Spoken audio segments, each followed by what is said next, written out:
All right. Thank you so much for joining us today, ladies and gentlemen. Today we have a very strong fireside as we're talking about digital ownership of culture and how that reshapes global economy. And we're joined by two very distinguished guests today, the founder of Animoca Brands, Yat, and the founder of ZKsync, Alex. So both represent culture and technology for this great fireside chat. So I'll let you guys briefly introduce yourself and the company. Yeah, my name is Yat, Chairman, co-founder of Animoca Brands. As a business, we've done over 628 investments, very much into the section of culture, entertainment, and really sort of mass adoption. As a business, most recently, we announced our go public plans through a reverse merger on the Nasdaq with Currency Group, essentially seeing ourselves as essentially that crypto culture index, if you will, for the new institutional markets that is the public markets. And my name is Alex Gluchowski. I'm the founder and CEO of Meta Labs. We are the company behind ZKsync. We've been scaling Ethereum with zero knowledge proofs for 8 years now, very deeply crypto native. Our mission is to advance freedom for the world through the mass adoption of crypto, and that means the adoption of crypto culture and the adoption of crypto as a technology in all aspects of our daily lives. So we're heavily focusing on institutional adoption these days, but we still remain very deeply engraved into the crypto native world. Great. So let's start with a very simple question. When we talk about digital culture is capital, simple terms, what do you mean by that? And when do you see an example of, like, say, a game or community or a project that push digital culture as a capital? Well, I mean, first, culture as an asset class has always been kind of inherently within our system. If you think about fashion goods, for instance, or art. However, broadly speaking, it's never been very accessible. And also the areas of culture in which we participate in today, which is mostly digital culture, hasn't been a way in which we could actually have a sense of ownership in before, right? In very simple terms, you are building effectively your land, as it were, on Instagram and on TikTok. You have basically millions of followers you're building, but they don't belong to you, right? And there's no ownership around that. And so the principle really is, how do you reclaim part or at least benefit of that ownership that you're building on top? Because really, when you think about the Web2 companies, they've essentially become the biggest landowners, and the people who are making content and assets, it's so valuable, so to speak, on the space, actually have become like free labor, right? Basically, sort of the new feudal class, as it were, right? And so when you think about blockchain technology, it allows you to actually have real full ownership of your digital items. With that comes all the provenance and the history with that. When you have digital property rights, then you can develop from that all the elements that brings capitalism, because I can basically trade and I can sell and I can do stuff. But ultimately, I guess to Alex's earlier point, it's the foundation of freedom, right? If you have ownership of things, as in property, whether it's physical or digital property, you are free to do with what you will and want with it. That becomes the foundation of having freedom. And if you remember the early days of the internet, we didn't really have an ownership principle, but it was very much like a co-op. Open source to me was essentially like a co-op. We're all making software, we're sharing it freely, right? But we didn't have a value construct for it. And then in Web 2, actually it was co-opted by the big platforms. And suddenly we ended up becoming subservient to them. And we went to a feudal system where we had no property rights, which means we have no rights. You don't have rights in X, you don't have rights on Twitter, on Instagram, you don't have rights on anything online, right? Mm-hmm. So we have to reclaim that, and that's basically what that means. And when you reclaim it, there's culture in that, and it allows us to actually build a truly an independent culture of our own, because it is our own to speak of, right? Starting with a digital identity to begin with. Even your identity in the online world today is not yours unless it's on blockchain. Yat said it very, very well. I think at this point, culture is what you do. At this point, it underpins basically everything we do in crypto. Bitcoin started as a cultural movement. It did not start just merely as a currency. It started as something that people believed in. It ignited a cult. And economics is a study of human behavior, and there are economic incentives of purely financial nature, or purely economic sense of, like, I have some needs, I need to exchange them, whatever. But a lot of economics is driven by what we do because we believe in the thing we're doing, or because we just like the thing and we're going for this. So in Bitcoin, this idea of holding, because the Bitcoin is the ultimate exit strategy, and like we believe in hyper-Bitcoinization, is what ignited this financialization of culture and all of crypto. And then it continued with Ethereum, with early believers in Ether and the values that it represented, again, buying into it and acting accordingly. And it shaped the development of our industry a lot, like probably stronger than the purely financial incentives. And so this replicates to all the other projects that that exist today that deal directly with consumers. I think it's less of a thing with institutions and purely business related use cases, but every single project that is consumer facing or has to deal with significant consumer adoption has to embrace culture as a capital asset. And I maybe just want to add to that, just triggered a thought around, basically culture is social, it's very connected to each other. And I think when people talk about economics and money, often people, I think some economists would want to define their science effectively as not social, because they're trying to make it very definitive, which it isn't. But in fact, economics is a social science. It's a study of human behavior, which is a study of human culture. Right? So the creator economy is already hundreds of billions, but we know that a lot of the value is still accrued by the platforms and intermediaries. So question for Alex, what do you think the infra should look like, wallet, chain, to be guaranteed that the users accrue more values and to make this whole experiences more smooth and visible to crypto users and non-crypto users? So we have two competing forces here that are in the opposite of each other. And we somehow have to reconcile them. So on the other hand, we need to make the user experience extremely lightweight and almost invisible. So we have to abstract away all of the complexities.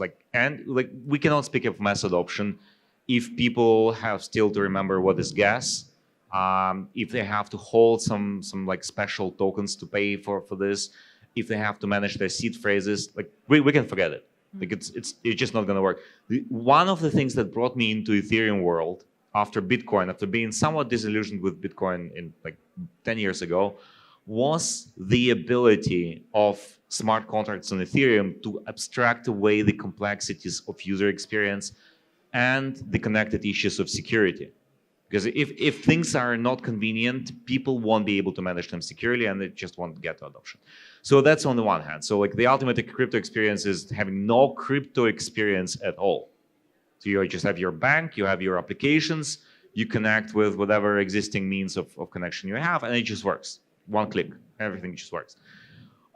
That is conflicting with the need to actually own your assets. So if it's completely abstracted away from you, then maybe someone else is actually having access to your, actually having these ownership rights that Yat was referring to, and they kind of delegate the account to you, and they act on your behalf as another intermediary in front of you, which might happen. If your Google account is your wallet, then essentially Google owns your assets, not you. So that means we have to make the user experience very seamless and yet portable. So there has to be some degree of conscious awareness. I don't think the crypto will completely disappear if we are to deliver on this mission. And I think we have strong incentives for each individual to actually be on something that they own rather than delegating it completely away. And I think this is happening. A lot of wallets. So basically what I think is potentially going to happen is the banks will be moving towards more crypto native functionality. Revolut today offers on-ramp, off-ramp in crypto, where you have your address, you can deposit funds and they hold it for you. And the crypto native wallets like Phantom are moving towards the financialization, integrating into real economy, becoming more like neobanks. And eventually they will converge, and there will be some boundary where you own your assets.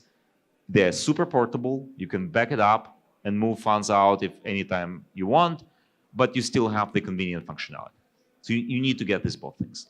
Great. I think it's easier said than done, but simply put, if the user gets more value through a Web3 way or a crypto way than a Web2 way, then he's sold. It's as simple as that.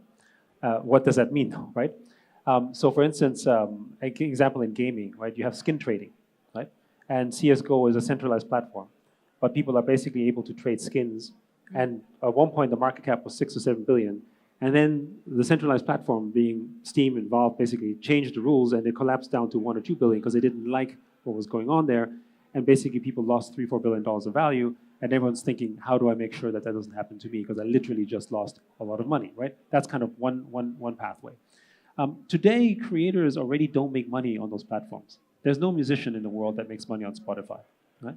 So that means that can someone come up with a product set or an idea that using a tokenized version of that, for instance, by tokenizing your royalty income streams through an RWA, for example, which is now beginning in development, I would then be able to, as a musician, sell my future income streams, which I can't do today.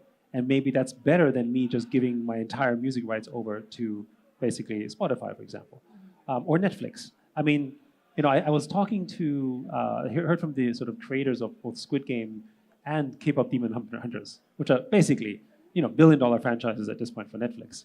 And the creators made low single-digit millions, but it made literally close to $1 billion of revenue for Netflix because they owned and bought all the rights, right? And so, again, if it's not about whether you make $1 billion, it's about whether the creator makes more value. So if you have a marketplace and a way in which you can distribute these rights better, you say, hey, you know what? Okay, I might only make 100 million, but I'm willing to give you 20% of that. That's a better deal than giving more distribution to one because you essentially get less value for that, right? And so crypto creates these rails. And I know people are critical because of gaming and NFTs and they've come down from the peak of the market, but NFTs are still a $300 to $400 million sales volume a month. And the people who are in the NFT space are not looking back because they know that if they were doing stuff in Web 2, they would not make nearly the same kind of margins as they would do in Web 3, right? So to me, it's an obvious path, but it is about education. People aren't aware of it, people don't understand it, and I think the gap is financial literacy, right? So, people who are, for instance, in the media, culture, entertainment space tend not to understand money. That's why they outsource it, right? Whereas if you're in crypto or if you're in Web 3, you learn about money, whether you like it or not, right? And then you become literate, and then you're not just trading, but you understand that you're giving away too many rights. A lot of people are giving away rights, they don't even know that they're giving them away. Great. So we talk about the redesign of ownerships for the tokens, NFTs, or IP rights, so that we can guarantee that curators and community owners can have an upside in this, right? Well, it's co-participation, right? So I give you a perfect example. What really grew the space, if you look at YouTube, YouTube was in fact the biggest pirate, if you remember. YouTube basically had users rip off everyone's content, and in the name of the user was liable, not us, someone posted a video, made a mashup of something, and basically just ripped everyone off, right? And so what happened was that the talent of the creators was monetized by YouTube. YouTube said, oh, okay, guys, you don't sue us, because basically every music label and every film company was suing YouTube. We have this thing called Content ID. And what we'll do is we'll make sure that the content that they rip off from you, the user, is now going to get no revenue, but we'll share the revenue with you, the IP owner. IP owner was great. Platform was great. User got screwed. User got the rights to user content for free, okay? And in that process, because it's all tracked on the back and Content ID is not transparent, YouTube basically handles everything on the back. Now imagine that on blockchain. I can track it, I can see it, I can audit it, I can understand it. And when you have that openness, then you have markets develop as well. Oh, okay, this creator actually makes $100,000 on this income stream. I can finance that, or I can do something with that. All these rails start to open up, and then it becomes a bigger ecosystem, which is what we see in crypto. If you look on chain, whether it's DEX and perps and so on, that all is possible because it's an open financial rail, right? But what we need is to break it up and open it up, and that to me is what we need to do with blockchain and tokenization makes that possible. Right. So today we sit here in Abu Dhabi, right? And we know that blockchain and crypto is global, but we have Animoca headquartered in Hong Kong and Alex, representing the West world of the blockchain space. Do you guys have a preference of jurisdictions, or what do you think should be done by local regulators and government so that they can support this whole revolution of digital ownership of culture? I think we're very lucky now that the US has fully embraced crypto and has the ambition to become the crypto capital of the world. And what I hear from regulators and from people close to regulators is that the very high certainty that the Clarity Act will now be passed after the Genius Act. And with this too, even if something changes in the US political landscape after midterms, it's now irreversible. We have crypto engraved in the largest, most important economy in the world. And I know that all the other regulators are looking up to the US and like especially more open-minded ones, like Hong Kong, like Singapore, Switzerland. They all wanted to do something, but they were kind of held back by the conservatism of the US. They were not sure what to do. Now everyone is going to move forward, and the ones who are moving slow will be left behind. And so this is a fantastic news for all of us in the crypto world. Like, we are in a better shape that we've ever been in terms of regulation, actual penetration of real economies. I mean, internet is a global business, and basically crypto is essentially internet money and internet value, so it's a global business. I don't think it's limited. The difference is that you have basically forces that push it, and the US is, as Alex pointed out, a major force pushing it now. It is the largest global trading partner in the world, it's the largest economy. If you want to trade with the US, you have to basically start to trade in tokens in one way or like it, whether you like it or not, stablecoin or with Clarity. Our belief is that once Clarity passes, which we think will happen next year, then you will have clarity as to, no pun intended, as to what is a commodity by law and what is a security. And we know Chair Atkin's perspective anyway that most tokens are essentially sort of a utility or essentially commodities. And that means you can expect thousands and tens of thousands of companies in the US to tokenize. And what that means is you'll have a huge swath of a new sort of, I guess, digital commodity enter the space that has to be traded and used by other parties around the world. It will force other countries to react towards it. And think about the internet. The internet became big because America forced people to use it. It wasn't big because people elsewhere said, hey, this is cool. It was the better medium of information exchange. I remember I had to, back in the early 90s, I was setting up email servers for people in Hong Kong because they didn't know what to do with it, but they needed the help because the US needed to communicate over email because they're like, I'm not doing faxes anymore. I'm not doing telex, you do email, right? And America's doing exactly the same thing for crypto. Great. Thank you guys so much for this amazing fireside. Thank you.